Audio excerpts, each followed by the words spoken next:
하나님의 경고를 무시한 두 사람이다라는 제목으로 한번 말씀을 생각해 봅니다. 솔로몬 왕이 죽고 나라가 남쪽과 북쪽으로 조그만 이스라엘 나라가 갈라졌습니다. 당시 솔로몬이 나라를 다스릴 때는 그나마 나라가 이제 영토가 대단히 컸죠. 그래서 남유대, 북쪽, 북이스라엘 나눠도 북이스라엘이 좀 크다고 볼 수도 있습니다만은 비슷비슷합니다. 조그만 나라이기 때문에. 그래서 베델이 제일 남단이고 단이 제일 북방으로 그렇게 북쪽 이스라엘 경계가 지어지고 남쪽 유대는 늘 있던 예루살렘하고 그 지역이니까. 그런데 문제는 나라가 갈라지면서 신앙이 더 좋아져야 되는데 남쪽 유대에서는 그래도 하나님을 섬기는 원래부터 다윗 또 그 솔로몬, 르호보암 이렇게 정통의 그걸 이어갔지만은 북이스라엘은 사실은 이 솔로몬 때의 그 일꾼으로 그 신하로 있었던 여로보암이라는 사람이 나라를 만들어서 나간 것이기 때문에 그쪽 나라가 좀 문제가 심했습니다. 아니나 다를까 나라를 만들자마자 자기들이 그 신전을 만들었어요. 그렇다고 해서 이방 신을 섬기고 이런 건 아닌데 자기도 하나님을 믿기는 믿지만 북이스라엘 사람들이 원래 이스라엘 같이 12지파가 살았기 때문에 유다 지파, 베냐민 지파를 뺀 나머지 10지파가 다 떨어져 나갔는데 그들이 하나님을 믿기는 믿는데 이 여로보암이라는 왕이 참 생각이 악했습니다. 어떻게 악했냐면은 원래 솔로몬 성전이 예루살렘에 있으니까 이스라엘 사람들이 해마다 하나님은 절기를 지키려 했거든요. 너희 남자들은 해마다 3번 나의 앞에 나와서 보이라.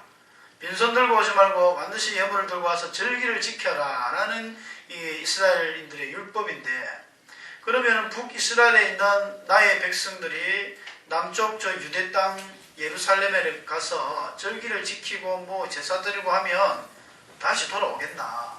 그게 걱정이었던 거예요. 그러면은 올라오면서 자기들이 또 우리가 잘못했구나 후회하면서 아이고 나를 죽이면 어떡하나 걱정이 많이 된 거예요.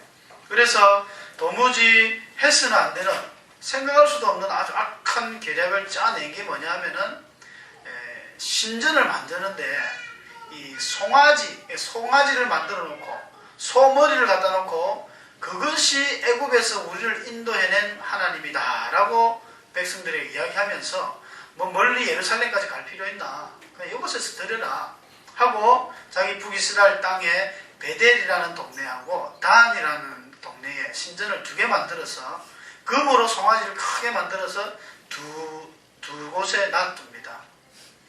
근데 제사장이 없잖아요. 원래 제사장은 그 아론의 지파의 아론의 방차를 쫓아서 계속해서 그 아론의 그 핏줄을 내려온 그런 제사장. 다윗 때 같으면 이제 사독의 후예들이 해서 계속 제사장의 그 맥락을 이어가는데 북이스라엘은 자기가 이 혁명을 통해서 나라를 만들다 보니까 제사장이 없어요. 그러니까 어떻게 해야 되겠습니까? 아무나 너 와서 제사장 해. 이렇게 세워버린 거예요. 있을 수 없는 일이거든요. 나중에는 더 심각한 이 죄를 짓습니다. 마음에 원하면 아무나 다 시켜줘요. 여러분 목사 하고 싶다고 하면 아이고 내가 할게 하고 어디 가서 그냥 한다. 그래 되면 그게 이단이요. 그게 잘못된 사이비가 되는 것이죠. 이게 질서가 있고 규칙이 있기 때문에 하나님의 제사장도 마찬가지입니다. 하고 싶다고 하는 게 아닌데 하나님이 정한 룰이 있지 않습니까? 그런 걸 완전히 다 깨버리고 여로보암이 제사장도 아무나 세우고 또 이 신전, 자기들 말로는 성전이겠죠. 성전을 또 만들고 베델과 단에 만들고 더 나아가서 하나님이 지키란 절기가 있습니다.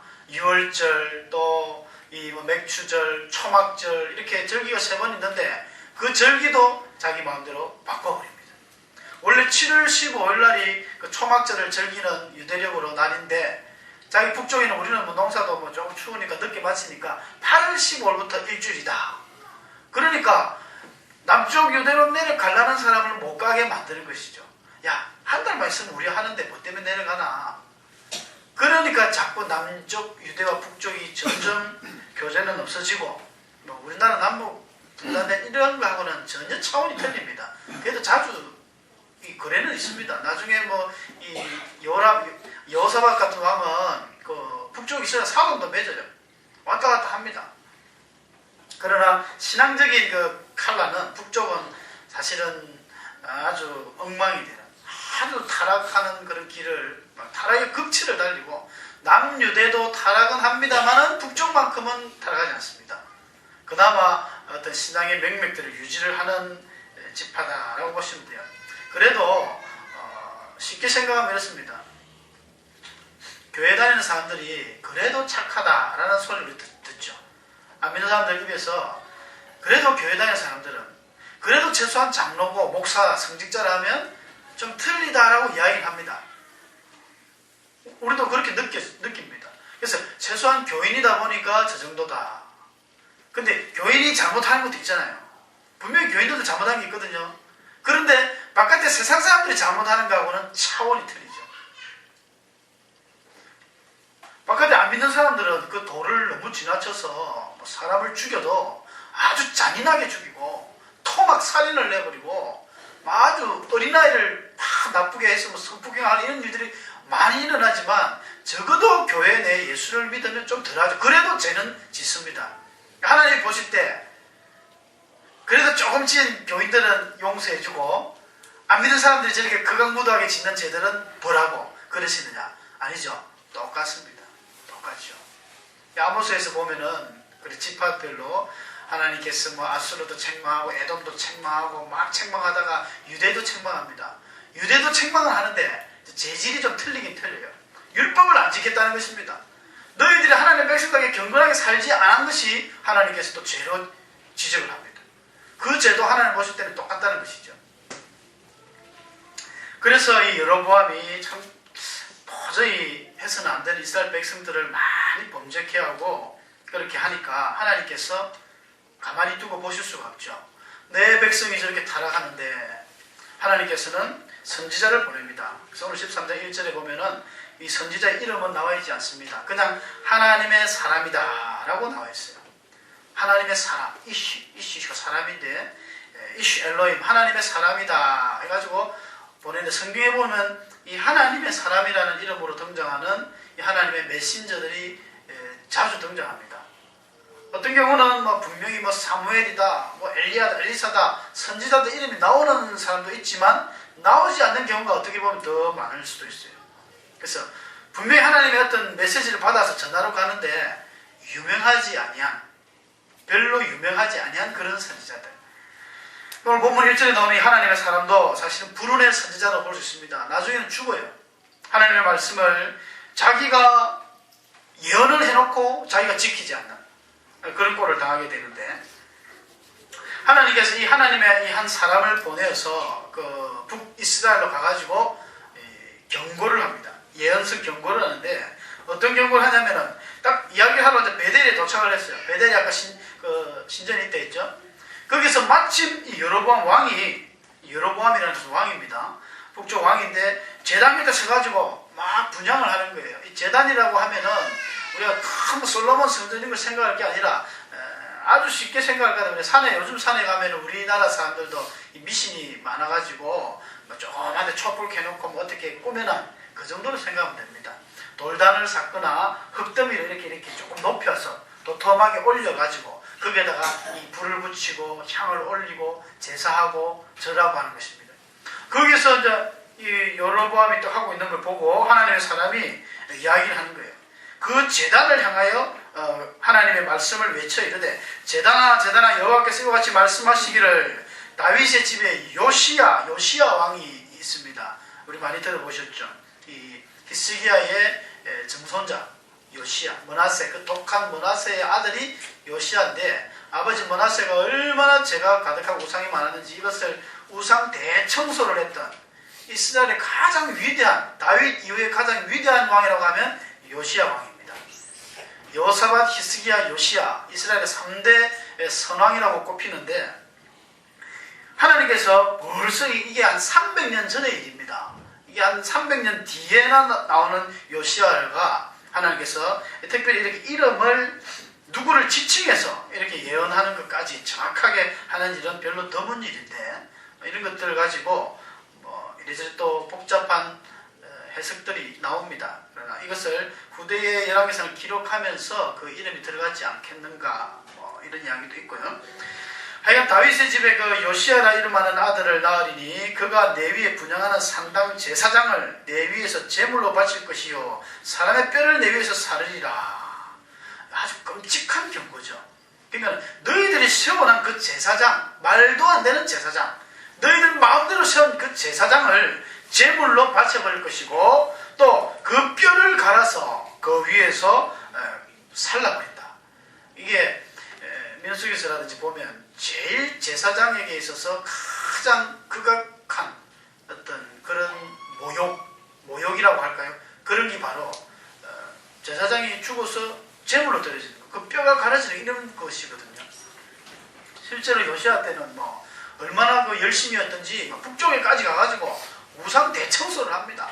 갈아 엎어버려요. 뼈를 갈아버리고 실제로 그런 일들이 일어납니다. 역사적으로 열왕기상 파스에 보면 나와요. 이런 일들이 일어나는데 그런 끔찍한 예언을 하면서 한 가지 더만, 내가 그날에 분명히 일어날 것을 징조로 보여주는데 여호와께서 말씀하신 징조가 제단이 갈라지고 그 위에 있는 재가 쏟아질 것이다 라고 이야기를 딱 했어요. 이스라엘 왕이 그 분양을 하고 있는데, 우리 비전교회가 이렇게 오예배를 드리고 있는데 어떤 한 사람이 와가지고 막 이 강단을 향해서 저주를 퍼붓는 거예요.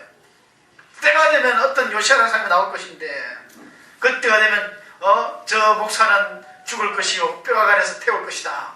땅이 갈라지고 제단에 재가 허물어질 것이다 이야기하니까 왕이 가만히 듣다가 기분 나쁘죠.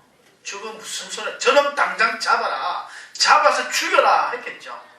저놈 잡아라 할 때 손이 그냥 말라 비틀어진 겁니다.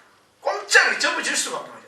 말랐다는 표현이 어디까지 어떻게 말라졌는지 알 수 없지만 성경에 보니까 손이 말라서 다시 거두지 못했다. 이게 뼈가 굳어버린 것 같아요. 그대로 이런 일이 일어나니까 왕이 흠칫 놀라죠. 아니 이거 무슨 일이냐. 야, 저 사람이 하나님의 사람이구나. 그러면서 우리 사람이 아프면 또 잘못했습니다. 애들 더 매든 거 한 번만 살려주십시오. 한 번 살려주십시오. 여러분 왕이 그 하나님의 사람에게 부탁을 합니다. 응? 제발 좀 나를 위해 기도해달라. 그 전에 징조가 일어나죠. 그렇게 말하니까 바로 그 제단이 적당히 갈라지고 지진이 났지 않겠습니까? 갈라지면서 재가 막 쏟아져 버리는 이런 징조를 하나님이 보여주실 때에 이 왕이 두려워 떨면서 그 하나님의 사람에게 부탁합니다.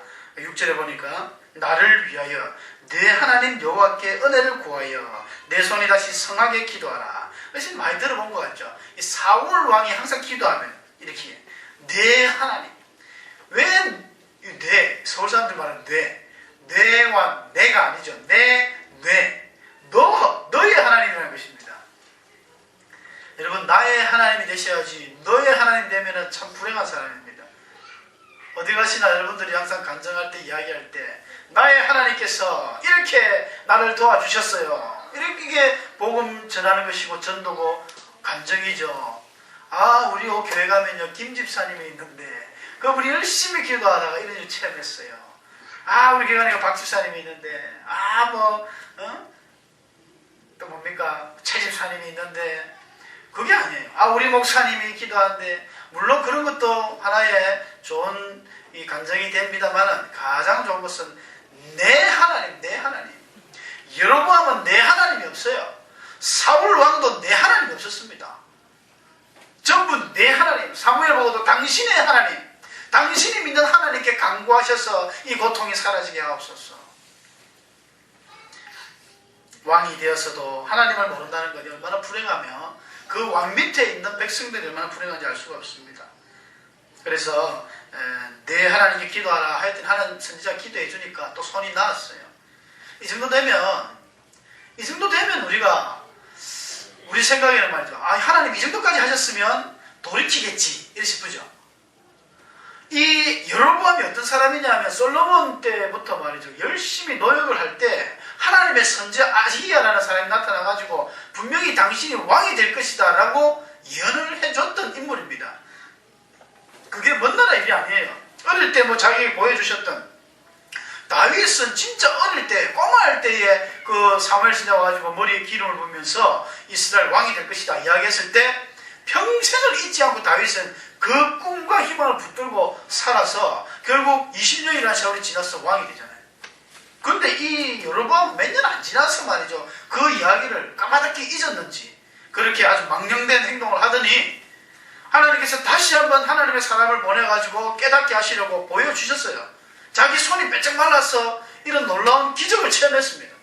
그러면 회개하고 돌아와야지 절대로 회개 안 합니다. 회개가 안 되는 거죠. 기본적인 신앙도 안 되고 있던 믿음도 다 팔아먹고 자기가 이제 왕이 되었으니 이 어떻게 벌려난 일들을 수습할 수가 없어요. 그냥 우리 생각 같으면 내가 비록 왕이었지만 큰 실수를 했다. 온 백성들을 모아놓고 담화문을 발표하면서 내가 한때 내 욕심으로 부귀의 영화를 누리려고 내가 잘못된 이 하나님의 우상을 만들었다. 내가 참 잘못했다라고 사과해보세요.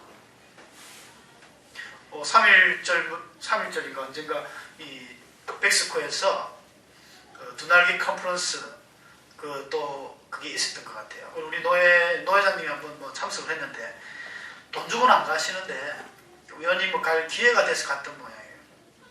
목회자들 세계에서는 뭐 별로 안 좋아합니다. 풍성한교회 김성환 목사님 모일 때마다 뭐 돈을 10만 20만씩 받으니까 거저 받았으니까 거저 줘야 되는데 우리가 무슨 세미나 이런 것들 많이 돈 받는 거 별로 좋은 거 아니죠. 하나님께 은혜를 받았으면 하나님이 돈 주고 우리가 받은 것도 아니고 거저 받아 거저 나눠줘야 되는데 돈 받고 장상하는 거는 마술사 시몬이나 하는 행동을 그렇게 많이 한다는 것이죠. 거기 갔더니 다른 건 다 제껴두고 그분이 참 감동 있게 본 것이 모임을 시작하기 전에 어떤 일본의 목사님 한 분이 나오더랍니다. 목사님 한 분이 나오면서 자기가 참 이 호소력 있게 이야기를 하면서 내가 하나님을 모를 때는 몰랐는데 나이 지긋하신 분이 이제 일제 이런 뭐 전쟁기를 다 거쳐온 사람이겠죠. 내가 하나님을 알고 복음을 받아들이니까 우리 일본 민족이 너무 큰 죄를 이 한국에 지었다는 거예요. 그게 가슴이 아파서 자기는 매일매일 베개를 했답니다. 그러면서 그 수많은 목사님들 모인 자리에서 제가 모든 사람을 대신할 수 없지만 정말 이 시간만큼 일본 모든 이 민족을 대신해서 여러분들에게 사죄를 합니다 하면서 큰 절을 하는 거예요. 일본 사람 한 번씩 TV 뉴스 나오면 일본 사람 절하는 거 확실하죠. 고개를 그보다 큰 절까지 하면 이게 완전히 뭐 중국 무협지에 나오는 것처럼 이 말을 땅까지 대고 절을 하더랍니다. 그래서 목사님들이 용서하시지 아니하면 오늘 제가 간증을 할 수 없다고 하면서 계속 엎드려 있으니까 목사님들이 드디어 박수를 치면서 박수를 다 치니까 그때서 일어나가지고 뭐 자기가 이제 밑에 일들을 간증했다는 거예요. 실수할 수 있습니다. 사람이 실수하고 넘어질 수 있으면 사람이 완전한 사람이 어디 있습니까? 근데 그때에 자기의 실수를 인정하고 돌이킬 수 있는 이런 사람이 위대한 사람이죠. 끝까지 몰래 막 덮치고 하다가는 사울처럼 되지 않습니까? 나중에 악신이 걸려가지고 하나님이 그걸 모르겠습니까? 왜 모릅니까? 우리 바렌 같았으면 여로보암 왕도 그냥 이때에 자기가 그냥 내가 잘못했다 하고 다 그냥 뭐 사죄하고 말씀을 모아놓고 남북이 통일돼가지고 다시 시작을 했다면 그 이스라엘 골치 아픈 일들이 안 나올 텐데 여로보암이 이렇게 악하게 첫 단추로 이렇게 끼워놓으니까 계속해서 북이스라엘은 온갖 우상들이 아주 만무하게 되고 왕들이 나오는데 진짜 나쁜 왕들이 많이 나오게 되죠. 그러니까 여로보암이 깜짝 놀래가지고 그 사람에게 이제 회유책을 씁니다. 아이고 저 사람도 좀 잘 보여야 되겠다. 여보게 우리 집에 가서 좀 쉬다가 식사도 하고 그 당시에는 손님을 초청하는 거 집에 이렇게 손님을 모시는 것은 아주 함께 잘 지내보자는 그런 아주 우호와 반 존경의 어느 표시로 집에 초대를 하는 것입니다. 나는 사람이 No 안 된다. 절대 못 간다는 것입니다. 왜 못 가나? 하나님이 가지 말했다는 거예요. 하나님이 그렇게 하나님의 사람에게 이르되 나와 함께 집에 가서 쉬자 내가 네게 예물을 주리라. 선물도 많이 줄게. 같이 가자 하니까 하나님의 사람이 왕께 대답하되 왕께서 왕의 집에 절반을 내게 주더라도 내가 왕과 함께 들어가지 아니하고 이곳에서는 떡도 먹지 아니하고 물도 마시지 아니할 것입니다. 왜냐하면 여호와의 말씀이 내게 명령하여 이르시기를 떡도 먹지 말고 물도 마시지 말고 왔던 길로도 돌아가지 마라 하셨습니다. 왔던 길로도 돌아가면 안 돼요. 왜냐하면 또 누가 와서 막 이렇게 잡을까 싶었어. 이 사명자의 길입니다. 하나님의 이 선지자를 하나님 모든 성도들의 이 방식이 이런 거예요. 떡도 먹지 말고 여기서 뭐 떡도 먹지 마라 물도 먹지 마라 굶어 죽으라는 게 아니라 뭐 베델길 갔다가 베델에서 예루살렘에 19km밖에 안 됩니다. 얼마 안 돼요. 그냥 갔다가 빨리 오라는 거예요. 너의 사명은 빨리 가서 북쪽의 그 멸망을 예언하고 돌아오면 이게 그 사람의 소명이고 사명이었습니다. 그래서 가는데 뭐 이 사람들 이야기하고 노닥거리지 말고 말하지 말고 그들 얻어먹지 말고 왜? 이 썩어 빠진 그런 베델에 우상 숭배자들이 주는 거 먹지 말고 너는 너의 정결을 지키라는 것이죠. 사도 바울도 이런 이야기 하죠. 탐심 우상 숭배자들, 술 취한 자들, 방탕한 자들 이런 사람들과 사귀지 말았어요. 멍해를 같이 하지 말았습니다. 여러분 세상 친구 우리가 있죠. 왜 없습니까? 세상에서 우리가 사는데 세상의 친구를 사귀어야 되는데 사귀되 가려서 사귀는 지혜가 필요합니다. 혹시 여러분들 친구 중에 뭐 술 잘 먹는 뭐 소위 촛배이라는 그런 친구들이 있다. 그거 별로 좋지 않습니다. 언젠가는 나도 한번 같이 겪게 될 거예요. 아니면 또 친구가 아주 막 맨날 뭐 싸움만 하는 싸움꾼이다. 이런 것들. 바울이 그런 사람들을 가려를 했어요. 이 성경에서 가르치는 것 같습니다. 그래서 선지자가 그렇게 하지 마라 했기 때문에 나는 왕이 뭐라고 해도 절대 안 합니다. 라고 1차적으로 성공을 했습니다. 1차 자기의 소임을 완수했죠. 그래서 이제 집으로 간다고 가는데 처음에 왔던 길로 가지 않고 다른 길로 해서 베델에 오던 길로 돌아간 것이 아니라 다른 길로 해서 예루살렘으로 돌아갔습니다. 여기까지 우리 오늘 읽은 데까지는 선지자가 성공했어요. 그런데 11절부터 등장하는 베델의 한 늙은 선지자라고 소개되는 한 사람이 있는데 그 사람 때문에 이 하나님의 사람의 그 사명이 실패합니다.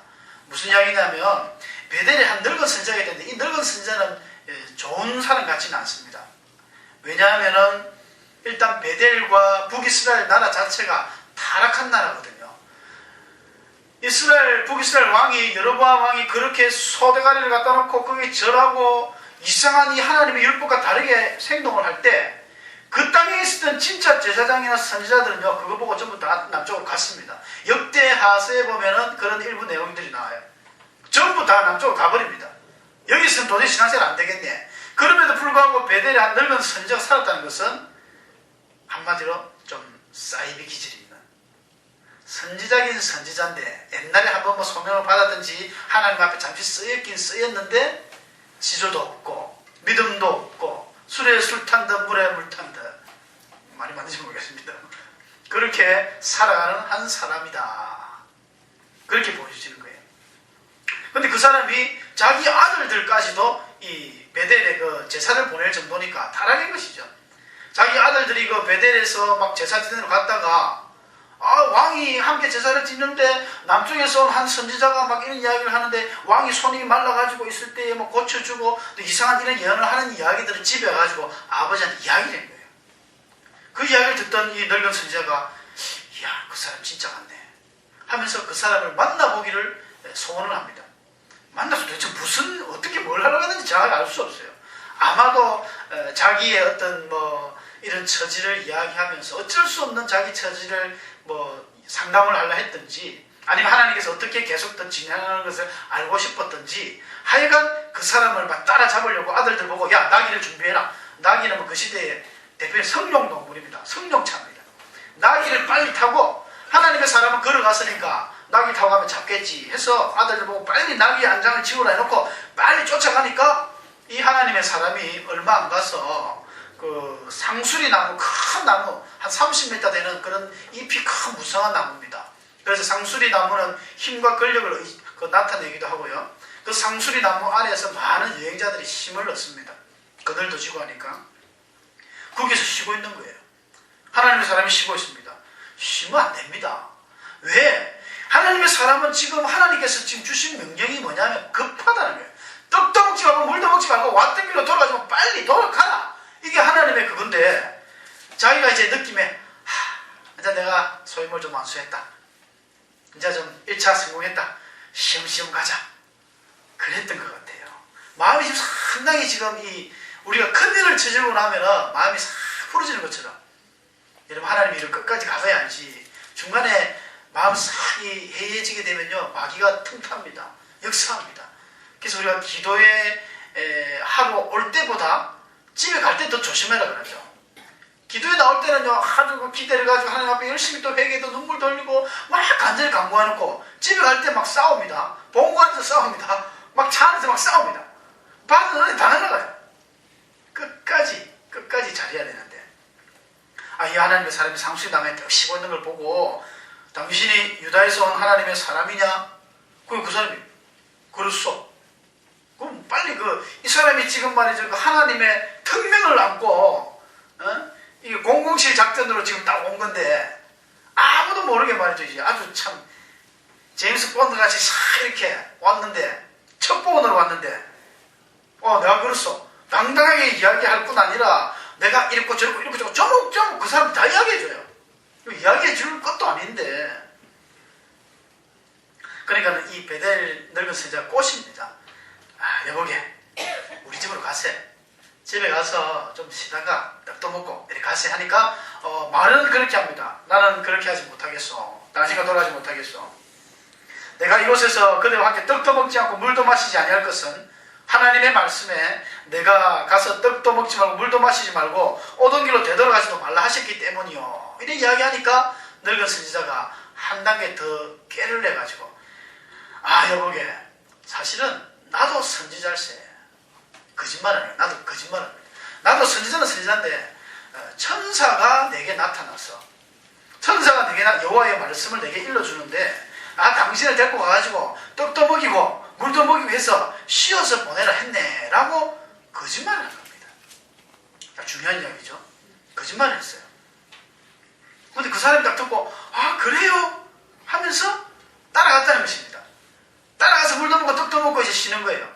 자, 우리가 생각해 볼 때에 억울하지 않습니까? 속아서 간 건데 나중에 이 사람이 죽어버려요. 하나님의 말씀을 안 지켰기 때문에 길에 가다가 사자가 그 사람 물어 죽여버립니다. 이상하다. 성경을 보면 참 이상하다. 이 사람은 잘못이 없는데 이 사람은 그 베델의 그 늙은 선지자가 속여서 이렇게 넘어간 것인데 여러분들은 어떻게 생각하십니까?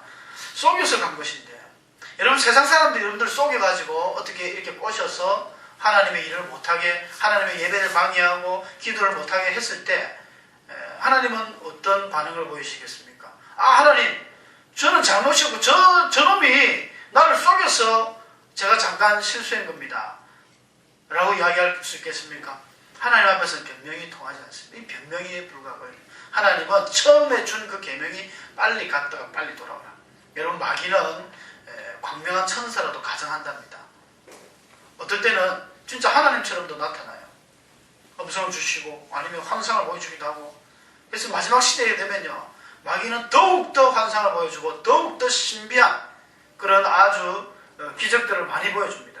그래서 기적을 따라갈 것이 아니라 하나님의 이 말씀을 따라가는 것밖에는 영들 분별할 방법이 없습니다. 정말 마지막 때가 되면은 이게 진짜 하나님의 역사가 아닌가, 이게 하나님의 역사 아닌가 맞는가 헷갈릴 정도로 너무 힘들어요. 저도 분간이 안 갈 정도로 분명히 기적들이 일어나는데 수많은 그리스도인들이 그걸 성령이 주시는 거라고 따라가는데 그런데 아닌 것 같기도 한데 따라간단 말이죠. 이런 일들이 앞으로 더 많아지면 많아졌지 작지는 않을 것입니다. 분명한 것은 예수님께서 이미 2000년 전에 예언해 주실 때에 마지막 때가 되면은 더욱더 그런 기사와 표적이 많이 일어난다고 했기 때문에 우리는 조심해야 되는 거예요. 예수님께서 그랬잖아요. 예수가 여기 있다 저기 있다 해도 가지 마라. 오히려 골방에서도 기도하는 것을 원하셨습니다. 그런 걸 생각해 볼 때에 함부로 우리가 기적을 쫓아가는 거 대단히 위험한 일이죠. 그래서 이 하나님의 사람은 그 베델 선지자가 속였기 때문에 속였든지 어쨌든지 분별을 하지 못하고 갔습니다. 이미 이 사람은 상수리 나무 아래 실 때부터 마음이 많이 풀어진 상태죠. 빨리 왔으면 괜찮은데. 그래서 그 사람을 그냥 조사도 안 하고, 그 사람이 하나님의 음성을 들었다 했는데 천사도 아니고, 소위 우리 늘 기도도 안 해보고 뭐 그렇게 움직였던 거예요. 그러니까 어떤 일이 발생했냐면요, 그 사람하고 딱 마주보고 이 상을 또 펼쳐놓고 한 술 밥을 먹고 뜨는데 하나님께서 그 자기를 꼬셔왔던 베델 늙은 선지자에게 갑자기 하나님의 말씀이 있는 거예요. 성령이 임해가지고 그 사람의 입술을 들어서 사용하는데 어떻게 이야기를 하냐면은, 그가 유다에서부터 온 하나님의 사람을 향하여 외쳐 이르되, 여호와의 말씀에 내가 여호와의 말씀을 어기며 내 하나님 여호와께서 내게 내리신 명령을 지키지 아니하고 돌아와서 여호와가 너더러 떡도 먹지 말고 물도 마시지 말라 하신 곳에서 떡을 먹고 물을 마셨으니 내 시체가 내 조상들의 묘실에 들어가지 못하리라 하셨느니라. 이 말을 그 베델 선지자에게 임해가지고 자기가 밥을 먹고 있는데 그 이야기를 하는 거예요. 참 황당한 이야기죠. 자기는 그냥 믿고 따라왔는데 먹는 순간에 그 사람이 그런 이야기를 하더라는 것이죠. 이게 무슨 이야기인가 했겠죠. 자기는 말을 받아서 전했던 베델의 선지자도 이게 무슨 말인가, 자기도 김강림 도대체 무슨 말이야 이랬을지 몰라요. 그런데 좀 이따 그게 밝혀집니다. 이제 잘 가시라고 베델 선지자가 이제 나귀도 한 마리 줍니다. 선물도 줍니다. 이 사람 나귀도 받으면 안 돼요. 안 되는데 나귀도 떡 받고 나귀 안장을 치고 편안하게 배도 부르고 물도 마시고 갑니다. 얼마 못 가서 24절에 보니까 이에 그 사람이 가더니 사자가 길에서 그를 만나 물어 죽여버린 거예요. 신기한 것은 사자가 이 고대 그 북이스라엘 그쪽 동네는요, 이 베델 지역이 특히 산악 지역이기 때문에 그쪽에 사자가 자주 출몰하고 그 사자의 아예 많은 우리가 있는 곳이 바로 그쪽 동네랍니다. 성경에 사자가 자주 등장해요. 이 맹수의 특성상 여러분 사자나 이런 맹수들은 배가 고파야 항상 그 먹이 활동을 합니다. 동물의왕 같은 거 보시면 아시지만 사자는요 늘 자빠져 잡니다. 이제 다 나무 그늘 안에서 하품 막 자요. 자다가 배고프면 어슬렁어슬 일어나가지고 먹이 활동을 하죠. 또 한 마리 잡고 배부르면 또 잡니다. 근데 이 본문은 왜 이상하냐면 24절에 사자가 나타나가지고 그를 물어 죽이기까지 죽였는데 그의 시체가 길에 버림받으니 나귀는 그 곁에 서 있고 사자도 그 시체 곁에 서 있더라 라고 24절에 이야기해요. 사람들이 신기한 거예요. 지나가면서 보니까 사자가 분명히 사람을 물어 죽였는데 뜯어먹지를 않더라는 것입니다. 맹수는 배가 고파야 원래 사람을 죽이는데 그럼 뜯어먹어야 되는데 탁 숨통만 끌어놓고 딱 사자가 옆에 서가 있는 게 무슨 소신처럼. 나귀 타고 가도 나귀도 도망도 안 가고 그 사람 옆에 딱 서가 있는 거예요. 이거 신기한 일 아닙니까? 하나님의 그 말씀하심에 대한 정확한 것을 보여주기 위해서 하나님 이런 일을 일으키신 거예요. 그러니까 사람마다 지나가면서 그 광경을 보면서 이야 참 신기하네. 어떻게 이런 일이 있을 수 있어? 사자가 좀 가만히 있다. 나귀도 도망가고 가만히 있다. 저게 무슨 일이야? 중간에 사람 한 사람 죽어 있고 이런 이야기를 웅성웅성하는 이야기를 사람들이 막 전하고 들어오니까 베델까지 소식이 들려서 그 선지자가 그 소식을 들은 거예요. 그러면서 자기 무릎을 치면서 불사 아까 했던 하나님의 음성이 바로 이런 것이었구나. 조상의 묘실에 들어가지 못한다는 것은 고향으로 못 간다는 이야기거든요. 객사한다 이 말이죠. 객사. 가족의 묘에 고향에서 죽어야 가족의 묘에 같이 장사를 할 텐데 길에서 죽어버리니까 안 된다는 것이죠. 그래서 늙은 선지자가 속으로 좀 미안한 마음도 있고 괜히 자기가 거짓말해가지고 뉘우치는 마음도 있고 또 하나님의 그런 엄중하신 경고에 대해서 두려움을 느끼기도 한 것입니다. 저 사람이 그 베델에 와서 했던 그 이야기와 자기한테 했던 이야기들 이런 걸 볼 때에 반드시 저 사람의 이야기가 분명히 일어날 일이구나 라는 것을 깨닫게 되는 것이죠. 그래서 가보니까 진짜 나귀가 가만히 그대로 계속 있는 거예요. 사자도 가만히 있고. 가서 또 시체만 가져옵니다. 늙은 선지자는 물도 안 해요. 사자가. 그 시체만 딱 옮기고 딱 이러니까 이제 사라져버린 것이죠. 그래서 데리고 와가지고 나귀에 그 다시 실어서 자기 묘실에 묻어줍니다. 늙었으니까 묻어주면서 자기 아들들에게 유언을 하죠. 너희들 내가 죽거든 나를 장사해서 내 뼈를 그의 뼈의 곁에 두라. 일말의 어떤 미안한 마음이죠. 자기 때문에 이런 일들이 일어났다는 것입니다. 이런 일들이 있은 것이 그 사마리아 성 그리고 그 베델이나 이쪽 북이스라엘 사람들에게 얼마나만큼 교훈과 경고가 되겠습니까? 실제로 우리가 하나님의 무수한 선지자들, 많은 하나님의 사람들이 가서 경고도 하고 예언도 많이 했지만 사람들이 비웃었습니다.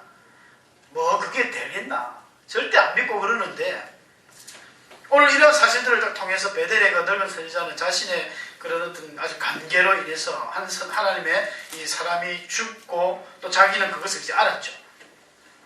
반드시 북이스라엘은 망하게 될 것이다.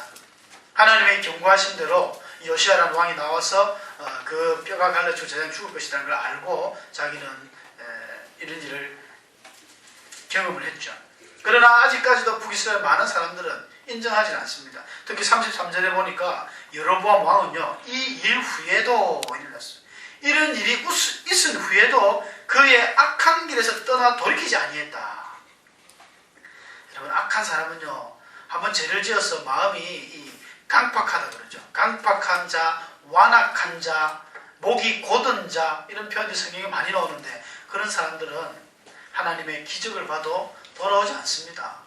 예수님께 그 많은 바리새인들이 말이죠, 기적을 보여달라. 그럼 믿겠다. 그 예수님 뭐라 하셨습니까? 이 기적과 표적을 구하는 자들에게 내가 요나의 기적 발표는 보여줄 게 없다. 성전 죽어서 3일 그 역사를 보여줄 게 없다. 보여줘도 안 믿는다는 것입니다. 전도를 그런 식으로 하면 안 됩니다. 어떤 사람이 내가 이거 해주면 하나님 믿을게. 진짜지요? 내 진짜 금식기도 철야기도 들어간다. 내 꼭 일하면 꼭 교회 와야 됩니다. 그런 사람 교회 될 거면 교회 될 하나도 안 됩니다. 교회가 그런 곳이 아니죠. 교회가 무슨 도박장도 아니고 그렇게 목숨 내놓고 여러분 그 금식하고 절대 하지 어리석은 짓입니다.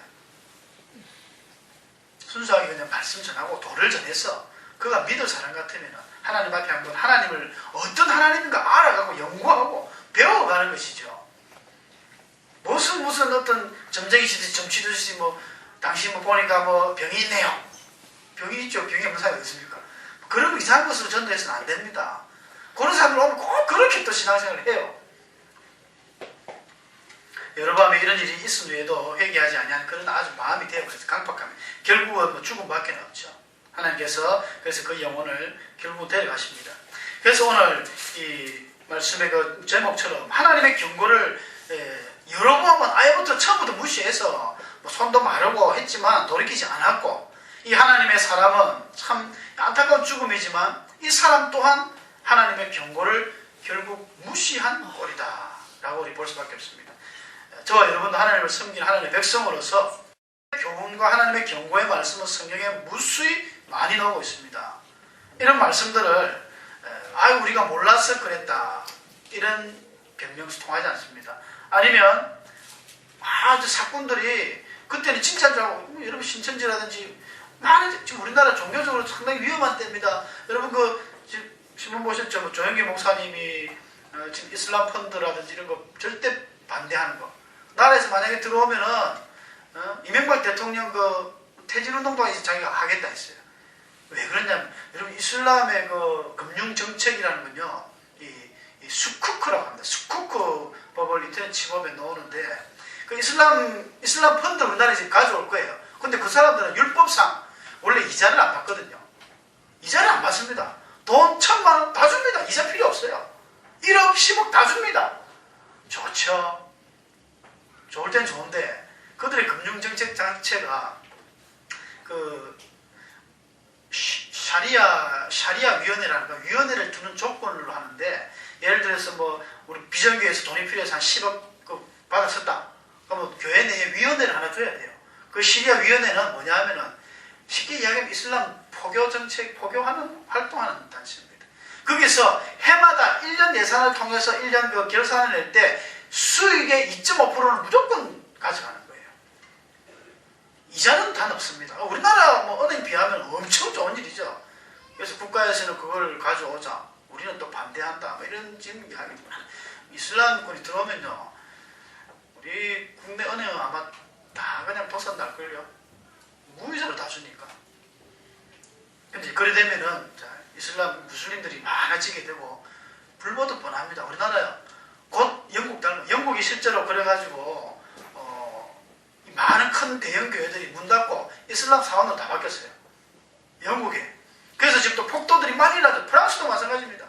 프랑스 지금은 저번에 말씀을 드렸지만 프랑스인보다는 국내인보다는요 이슬람 교인들이 더 많습니다. 원래 그 가톨릭국인데 이제는 뭐 신앙 앞으로 자기들이 이야기해 앞으로 70년 짧게는 50년 지나면 프랑스는 우리나라 될 것이래. 자기들은 산하 제한 안 하니까 마음이 높거든요. 이슬람 교인들은 얼마나 자녀가 많이 나오는지 몰라요. 근데 프랑스 사람들은 자녀 놓습니까? 안 놓습니다. 결혼해가 뭐 한 사람 다 갈라져 버려요. 이혼 기본입니다. 결혼을 안 하는데 결혼 자체를 안 한다죠. 동거만 하지. 왜? 이혼하는 것이 싫어서 결혼을 안 한답니다. 우리나라도 지금 다 닮아가요. 저출산 이래서 치면 지금 뭐 아예 출산 안 하려고 하죠. 뭐. 유치원도 뭐 초등학교도 반이 자꾸 줄어든다잖아요. 지금도 반이 뭐 몇 개 안 될걸요. 저희 어릴 때만 해도 뭐 반이 뭐 15반, 14반. 제가 뭐 6학년 15반 그랬는데 예찬이가 듣더만 뭐 쫄돌하려고 그래요. 그렇게 반이 많아요.